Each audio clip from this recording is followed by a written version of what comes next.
Assalamualaikum warahmatullahi wabarakatuh. Hello teman-teman, welcome back to my channel and let's study again with me, Ani Nosahiri.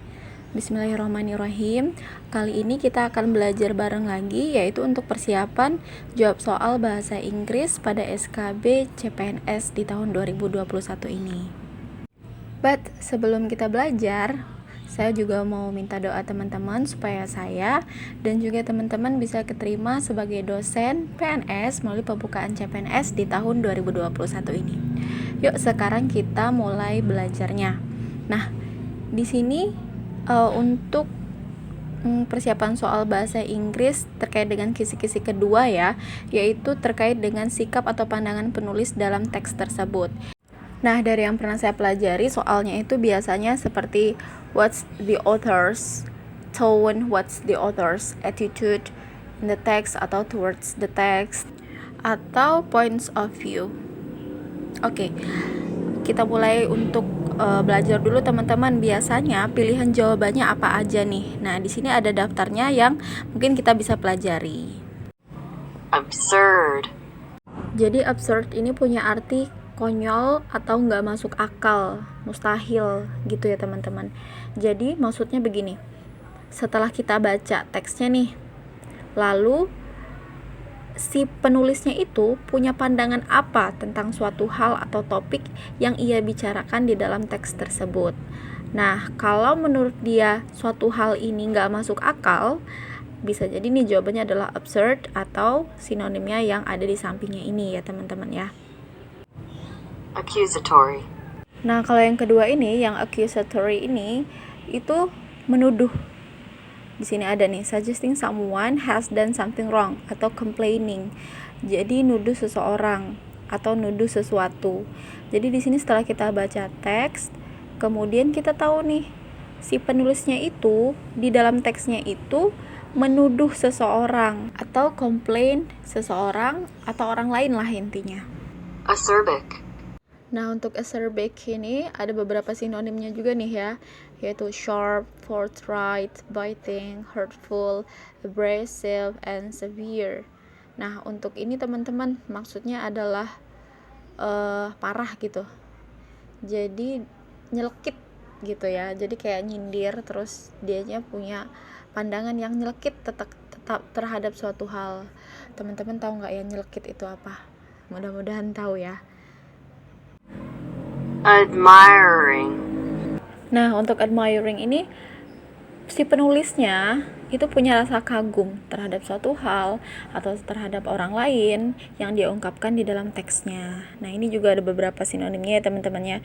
Ada approving, think highly of, respectful, dan praising.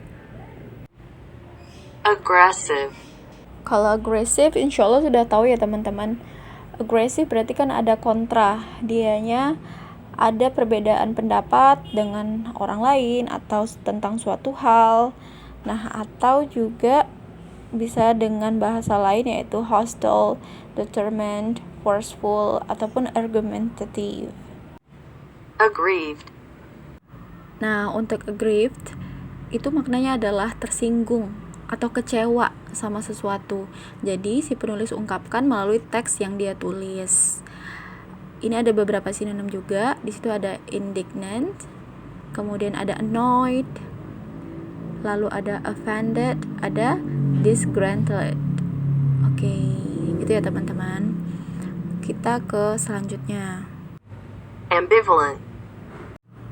Nah, ambivalent ini nggak yakin ya teman-teman, bingung, in a dilemma, undecided, belum bisa memutuskan suatu hal, ambigu itu kan nggak pasti gitu kan ya.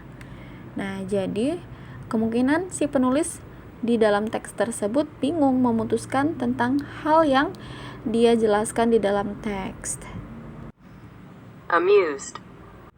Untuk amused ini kayaknya familiar ya teman-teman ya. Entertained, pleased, kemudian diverted. Nah, mereka ini artinya adalah senang ya, merasa terhibur. Jadi si penulisnya itu merasa di dalam teks tersebut membagikan kesenangannya. Begitu teman-teman. Oke, masih ada banyak ya contoh-contoh dari gimana sih pandangan atau sikap penulis atau tone atau attitude dari penulisnya. Di sini ada sekitar 155 teman-teman. Nah, namun teman-teman boleh pelajari sendiri ya untuk ini, dan saya akan sama-sama belajar memberikan artinya bisa jadi luas dan sesuai konteks ya teman-teman. Tapi setidaknya di sini bisalah dijadikan sedikit patokan untuk mencari tahu kira-kira pandangan atau sikap dari penulis itu apa. Nah, di sini ada contoh listnya, kemudian ada meaning in English-nya, dan juga di dalam bahasa Indonesianya. Teman-teman boleh pelajari sampai di akhir, dan juga saya mencantumkan sumbernya, tapi sumbernya juga tidak ada bahasa Indonesianya. So, kalau teman-teman yang mau kasih komentar, kemudian memberikan contoh teksnya juga boleh, kita diskusi sama-sama di kolom komentar. Oke, terima kasih teman-teman. Selamat belajar, and remember to like, comment, share, and subscribe this channel. Kemudian sama-sama berdoa semoga saya dan juga teman-teman bisa keterima sebagai dosen PNS melalui pembukaan CPNS di tahun ini. Semoga Allah Subhanahu wa taala ridho untuk keinginan baik dan takdir baik kita. Thank you. Wassalamualaikum warahmatullahi wabarakatuh. Masih ada kelanjutannya ya, sampai 155 kata. So, boleh tetap tonton dan pelajari video ini.